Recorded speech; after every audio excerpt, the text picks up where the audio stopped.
दोस्तों, कोविड का जो वायरस है वो हम लोगों पर असर यानी ह्यूमंस पर असर दिखाने के बाद अब इकोनॉमिक्स पर भी असर दिखाने लग गया है। इसके सिम्टम्स बैंक करप्सी, हाई इन्फ्लेशन, जो कि श्रीलंका के बाद हमारे एक और पड़ोसी देश नेपाल में भी दिखने लग गए हैं। भारत का एक और पड़ोसी नेपाल में भी आर्थिक संकट करीब दिखने लगा है। The country is facing a forex exchange crisis. It has already suspended central bank governor. Central bank had earlier announced a ban on import of vehicles and other luxury items in Himalayan kingdom, citing liquidity crunch. यार, नेपाल में financial crisis हो सकते हैं और जो बाकी की countries हैं वो बेसिकली अजम्पशंस दो रीजंस पे लगा रही है। वहां के सेंट्रल बैंक के गवर्नर को उनके टर्म से पहले ही हटा दिया जाता है। नेपाल ने लग्जरी आइटम्स यानी कार, बाइक, कपड़े जो बहुत महंगे होते हैं उन पे बैन लगा दिया है, इंपोर्ट पे। भैया दोस्तों, अब मैं ना ये जो पॉइंट है इसको थोड़ा सा क्लियर कर देता हूं आप लोगों के लिए। जब कोई कंट्री कोई लग्जरी आइटम किसी बाहर के देश से खरीदती है यानी इंपोर्ट करती है तो उनको जो ट्रेड करनी होती है वो डॉलर्स में करनी रहती है। यार, अगर मैं आसान भाषा में आपको समझाऊं तो एक आम इंसान, नेपाली पर्सन, ठीक है, वो जाता है मार्केट में क्या चीज खरीदने के लिए, बाइक, कार, कपड़े। ये मतलब मैं लग्जरी सेगमेंट की बात कर रहा हूं, ठीक है, खरीद लिए। अब खरीदने के लिए वो उस कंपनी को यानी उस ब्रांड को पे करता है नेपाली रुपया में, जो रुपया होता है नेपाली।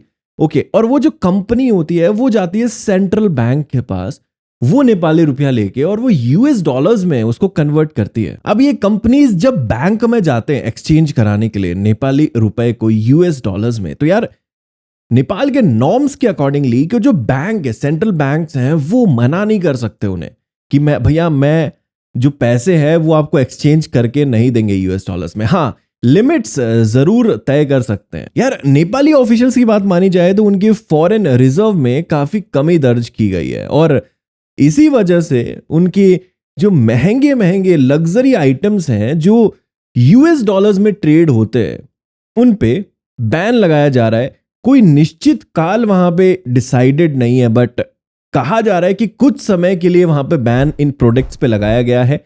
उसके बाद हो सकता है बैन हटाया भी जाए।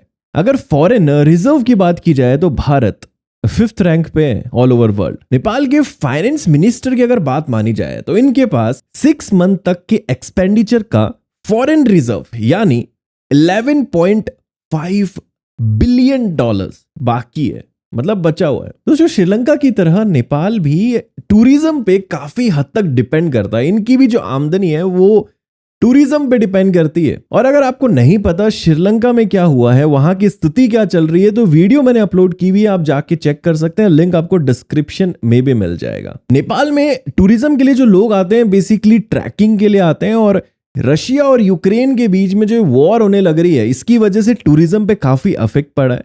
दूसरा, कोविड के बाद से बहुत अफेक्ट पड़ा है इनके टूरिज्म पे, जो कि एक बड़ा रीजन हो सकता है। अगर आपको लगता है कि भैया कोविड जो है वो खत्म हो चुका है, मतलब अब आजादी मिल चुकी है कोविड-19 से, तो बिल्कुल भी ऐसा नहीं है। एक्सी वेरिएंट के बारे में आपने सुना होगा, न्यूज देखी होगी। आप चाहते हैं detail information about this topic, XE variant क्या है, क्या बेसिक सिम्टम्स हैं, क्या करना चाहिए और क्या नहीं करना चाहिए बचने के लिए, तो ये सारी इंफॉर्मेशंस अगर आपको चाहिए तो कमेंट सेक्शन में मुझे जरूर बताएं। दोस्तों, नेपाल के पास 11.76 बिलियन डॉलर्स है, जो अब 17% डिक्रीज होकर 9.75 बिलियन डॉलर्स बचा है। और ये जो अमाउंट इनके पास बचा है ये सिर्फ 6 मंथ तक ही चल सकता है। दोस्तों, इस वीडियो के दौरान आपने फॉरेन रिजर्व जो शब्द है वो बहुत बार सुना है, और ये फॉरेन रिजर्व होता क्या है, बहुत ही आसान से एग्जाम्पल के साथ आपको समझाता हूं। मान के चलिए भारत को अमेरिका के साथ, यूएस के साथ कोई डील करनी है, कोई ट्रेड करनी है, तो उनसे कोई सामान खरीदने के लिए उनकी कंट्री का पैसा इंडिया के पास होना चाहिए। अगर हमें रशिया से कोई सामान खरीदना है तो उनका जो रूबल है वो हमारे पास होना चाहिए। और ये जो अमाउंट्स होती हैं, ये जो डॉलर्स होते हैं, ये जो करेंसीज होती हैं जो बाहर के देशों की होती है, ये इंडिया के पास एक रिजर्व में होती है जिसको बोला जाता है फॉरेन रिजर्व, जो कि ट्रेड करने के लिए इस्तेमाल में लाई जाती है। यार, इंडिया ने इलेक्ट्रॉनिक्स, गोल्ड, प्लास्टिक, कॉटन जैसी बहुत सारी चीज नेपाल को 9.19 बिलियन डॉलर्स का ट्रेड 2021 में किया। यार, एनालिसिस एंड रिपोर्ट्स की माने तो यहाँ की स्थिति यानी नेपाल की स्थिति फिलहाल श्रीलंका में जो स्थिति होने लग रही है ना, जो वहां की वर्स्ट कंडीशंस होने लग रही है, वैसी नहीं हुई है। लेकिन अगर आगे का प्रिडिक्शन करते हैं ना, तो वो थोड़ा सा ट्रिकी हो जाता है। वीडियो के अंदर मैंने बताया क्या प्रॉब्लम्स आने लग रही हैं और आ सकती हैं, और क्या मेजर 2 रीजंस हैं वो भी। अगर आप चाहते हैं कोई और इन्फॉर्मेशन और आपको लगता है कि मैंने कोई पॉइंट जो है वो मिस किया है, तो आप कमेंट सेक्शन में मुझे जरूर बताएं और लाइक जरूर करें, इस वीडियो को शेयर भी करें, ताकि आप जैसे भाइयों के पास इंफॉर्मेशन जरूर पहुंच पाए। चलिए मुलाकात करेंगे और एक्साइटिंग वीडियोस के साथ। Stay tune, keep watching, and thank you so much for watching this video till the end.